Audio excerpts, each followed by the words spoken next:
was this bright, passionate mom who wanted me to try her little miracles in a bottle, she called them. And I noticed how healthy her family was, yet they worked from sunup to sundown. So I decided to try the oils.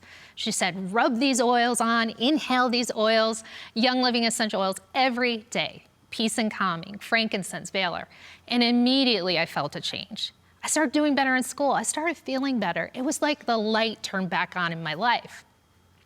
What I didn't understand at the time was how these essential oils were supporting me. How many of you have experienced that in the beginning of your Young Living essential oil journey? You might have gravitated to like a particular essential oil or just loved the way it's made you feel or how it smelled, right? Maybe more relaxed, more peaceful, more calm. But you didn't actually understand what they were doing. So to keep on the topic of understanding why essential oils are so powerful, first we need to understand a little bit more science. Our essential oils are aromatic and volatile. They naturally diffuse in the air. When you smell an essential oil, we inhale these little teeny molecules which dissolve in our mucous membranes, the nasal cavity, and stimulate the olfactory receptors to move through the olfactory bulb directly to the part of our brain called the limbic system.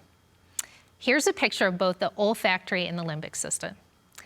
This part of our brain functions to regulate emotion and store memories. Every new experience is also processed through the limbic system, usually basing it against a past emotional memory. When you smell a smell, it goes directly to the limbic part of your brain. It's instant. Unlike seeing, hearing, touch, taste that have to go through all these processes to be interpreted by your brain, the pathway from smell to our brain is instant. And it's the part of what makes using essential oils so powerful in supporting our wellness. Now, scientists also understand that smell and memory are very closely linked to the brain. Let me share you a quick example. Shortly after I got my essential oils, I shared Thieves essential oil with my friend Heather. She inhaled the essential oil, she sat back, she took a deep breath, she got tears in her eyes. And I asked her, what's wrong? And she said the oil's aroma reminded her of her grandma's oatmeal cookies. And she missed her grandma. It was clear that the essential oils had evoked a memory and a profound, beautiful response.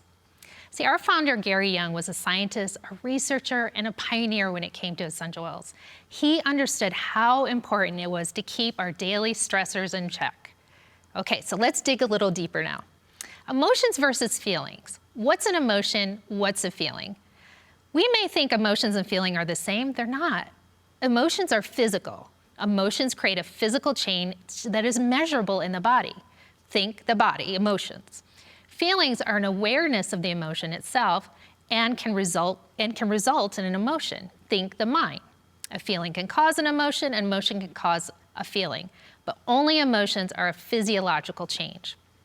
I've listed a few feelings here, right? Worry, happiness, bitterness, but there's many, many, many more feelings. But there's only a few key emotions, like fear, joy, sad, mad. Lots of feelings, just a few emotions. Think of a person when they get embarrassed. They feel the feeling embarrassed, but the actual emotion is usually fear, right? And it causes this physiological reaction of redness in the face. Does that make sense between a feeling and emotion? Okay, so what influences our feelings and emotions? There are both internal and external factors that influence these. Internal factors are things like hormones. If you've ever been pregnant, you understand the principle that your hormones cause emotional changes, right? Neurotransmitters, our body's chemical messengers, our attitude, our mindset, our thoughts. This is why it's really important to be mindful of what you're thinking. Take every thought captive. Is this going to promote my wellness or is it not? I was never taught how my thoughts affected my health in 9 years of higher education. Gary Young was the first to help me understand how important my thoughts, attitude, and mindset were to my health and success. Okay, now external factors.